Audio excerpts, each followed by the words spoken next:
ఒక ఎమ్మెల్యే గాని తప్పు చేస్తే ఏమైనా చేస్తే ఆ ఎమ్మెల్యే మీద ఆరోపణ వస్తే ఆ మినిస్టర్ మీద ఆరోపణ వచ్చినా కూడా ఆ నియోజకవర్గ ప్రజలే ఎంక్వైరీ చేసేటట్టు ఆ ప్రజలే నిజాలను తెలుసుకునేటట్టు ఒక కమిటీని తయారు చేయండి. జనాలు ఉంటారు కదా మంచోళ్ళే, పార్టీలకు సంబంధం లేకుండా తిరిగేటోళ్ళు ఉంటారు కదా, అలా బ్యాక్గ్రౌండ్ అవన్నీ వెరిఫై చేసి ఏంటి ఏమైతుంది. ఆటలకు పాటలకు మిస్ వరల్డ్ కాంపిటీషన్లకు లేకపోతే ప్రతిపక్షం ఇంకో దానికి పెళ్లిలకు అటెండ్ అయ్యేదానికి దీనికి టైం కేటాయిస్తుంది కదా.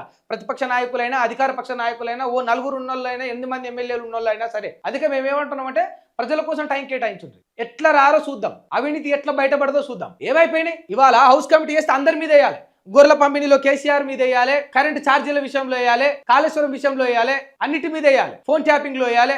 ఇప్పుడు అదే హౌస్ కమిటీ చేస్తే కాంగ్రెస్ విషయంలో కూడా 6 గ్యారెంటీల అమలు విషయంలో వేయాలి, పథకాలు ఇంప్లిమెంటేషన్ పేరుతోటి మీరు డబ్బులు తిన్న దాంట్లో వేయాలి, పొంగులేటి మైనింగ్ మీద వేయాలి, అన్నిటి మీద వేయాలి, సన్న బియ్యం మీద వేయాలి, విద్యార్థులకు పంపుతున్న ఆ మీల్స్ మీద వేయాలి.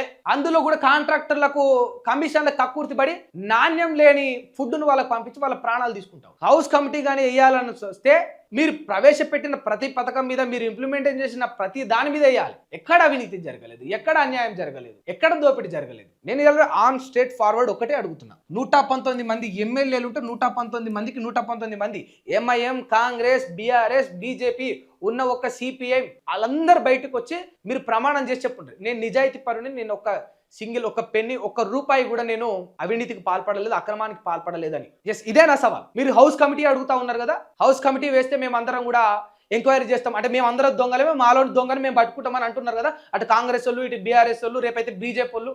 మేము కూడా అంటున్నాం 2 లక్షల మంది 3 లక్షల మంది ఓటర్లు ఉంటారు నియోజకవర్గంలో, మాకివ్వండి కమిటీ, మాలో వేయండి కమిటీ, ఇక్కడ ఉన్న దొంగను బయట పెట్టమని. దొంగ చేతుకు తాళాలు ఇచ్చి ఇంట్లో దొంగతనం కాకుండా చూసుకోండి, దొంగ కూడా పట్టుకోండి అన్నట్టే ఉన్నది హౌస్ కమిటీ విషయం. కామెడీ.